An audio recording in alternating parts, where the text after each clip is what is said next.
Suppose કે કોઈકને ઓછા ટકા છે, હવે એમને જ એવું થાય કે ભાઈ વધારે ટકા આવે ને એ જ સક્સેસ. કેમ તો કે સ્કૂલ એના પોસ્ટર લગાડે, બીકોઝ એને એના ક્લાસરૂમની બહાર નથી નીકળતો. હું જો વરાછા વિસ્તારની સ્કૂલની વાત કરું કે વડોદરાની અંદર પણ હું જ્યાં રહેતો એ અમુક વિસ્તારની વાત કરું તો આ બધી જગ્યાએ મેં આ વસ્તુ નોટિસ કરેલું છે. ખરેખર માર્ક્સથી માર્કેટિંગ સ્કૂલે કરવું જોઈએ. Hello audience, this is your host Akash Ukani and thank you for choosing this particular topic to watch. જો તમે આ પોડકાસ્ટ ક્લિપ માટેનો ફૂલ એપિસોડ જોવા માંગો છો તો તમે અમારી મેઇન યુટ્યુબ ચેનલ સ્કિલ જોગીને સબસ્ક્રાઇબ કરીને તમારી લાઈફ એન્ડ તમારા બિઝનેસમાં વેલ્યુ એડ કરી શકો છો.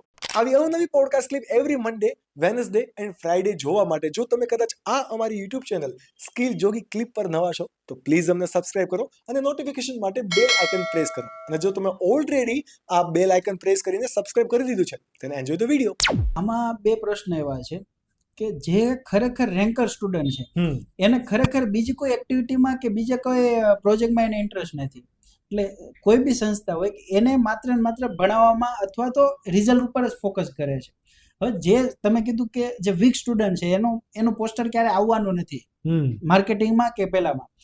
અમે શું કરીએ છીએ કે જે વીક સ્ટુડન્ટ છે એને એકેડેમિકમાં રસ નથી પણ બીજી કોઈ એક્ટિવિટીમાં રસ હશે.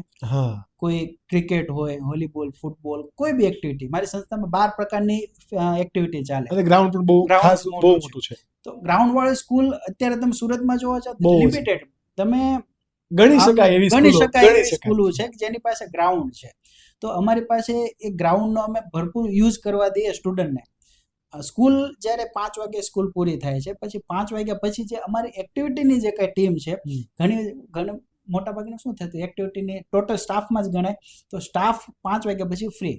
એટલે એના અલગ અલગ કોચિંગ ચાલતા હોય ત્યાં એ લોકો એની સર્વિસ આપતા હોય. અમે શું કર્યું છે ભાઈ ગ્રાઉન્ડ છે તમે યુઝ કરો, અમારે એમાંથી 1 રૂપિયો જોતો નથી કેમ કે ફ્રી પડ્યું છે, એનો કોઈ યુઝ નથી થવાનો 5 વાગ્યા પછી. તો 5 વાગ્યાથી લઈને 8 વાગ્યા લગી એક્ટિવિટીના જે કઈ શિક્ષકો છે એ આ લોકોને પ્રેક્ટિસ કરાવે.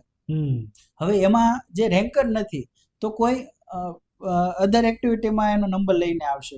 હવે ઇન્ટર સ્કૂલ કોમ્પિટિશન હોય કે પછી સ્ટેટ લેવલ હોય, નેશનલ લેવલ હોય કે ઇન્ટરનેશનલ લેવલ હોય, હરેક સ્ટુડન્ટને અમે જે પાર્ટિસિપેટ થાય છે એનું મીડિયા પ્રેસમાં હું કરાવું છું. કે એટલીસ્ટ એમને પણ એપ્રિસિએશન થાય છે હું ભલે ઇન્ટર સ્કૂલ કોમ્પિટિશન રમીને આવ્યો પણ મારો ફોટો પેપરમાં આવ્યો તો એ છોકરાઓ મોટિવેટ થાય. એક્ઝેક્ટલી.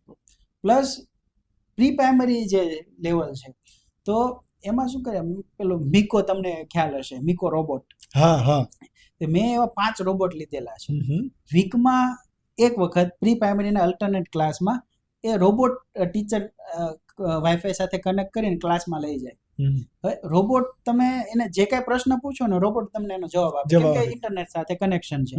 અને રોબોટ ડાન્સ કરે, રોબોટ ચાલતો હોય તો એ પ્રમાણેની એક્ટિવિટી થાય. હવે તમે સિલેબસમાં જે આવે છે તો ભણાવો છો પણ આ એક એવી એક્ટિવિટી છે છોકરાને મનમાં જે આવે ને એ કાલીવાલી ભાષામાં રોબોટ સાથે વાત કરે અને રોબોટ જે સમજે એ પ્રમાણે એને રિસ્પોન્સ આપે. એટલે એ છોકરો એક અત્યારથી એના માઇન્ડમાં આ વસ્તુ કેમ કે નર્સરીના છોકરાને નથી ખબર કે આ રોબોટ કઈ રીતના બને, શું કહેવાય ટેકનોલોજી છે નથી ખબર. તો એની સાથે જોડાયેલો રહે ને તો એને માઇન્ડ એ પ્રમાણે ગ્રોથ થાય. એક્ઝેક્ટલી.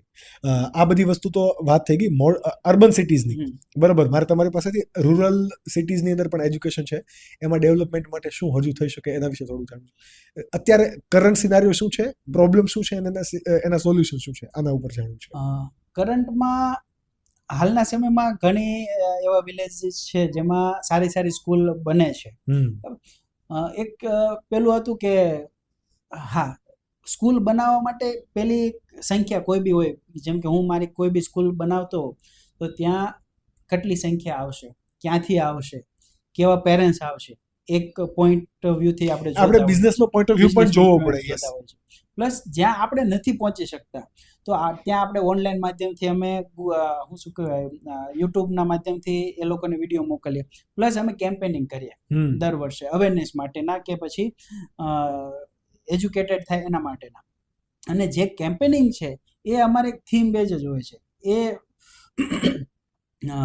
બી ફાઇટર કેમ્પેનિંગ અમે સ્ટાર્ટઅપ બી ફાઇટર ત્યાંથી સ્ટાર્ટ કરેલું. આપણે સાઉથમાં એક રેપ કેસ થયેલો મર્ડર થયેલું. એના આદિન અમે બી ફાઇટર કેમ્પેનિંગ ચાલુ કર્યું. પછી લોકડાઉન આવી ગયું એટલે ઇન્જેક્ટ હેપીનેસ, કેમ કે એ સમયમાં લોકો એટલા ટેન્શનમાં આવી ગયેલા લોકડાઉનમાં, ઘરમાં ને ઘરમાં રહેલા, અને શું કહેવાય, આખો દિવસ એક ને એક રૂટીન, જાગવાનું, મૂવી જોવાની, વેબ સિરીઝ જોવાની. અને લોકડાઉન પછી જે સ્ટુડન્ટ આવતા ને એ આટલા ખરાબ શબ્દો બોલતા, કેમ કે વેબ સિરીઝ જ જોયેલી છે લોકડાઉનમાં. લોકડાઉનની આ બહુ મોટી સાઈડ ઇફેક્ટ. પ્લીઝ પાણી લેજો, વાંધો નહીં.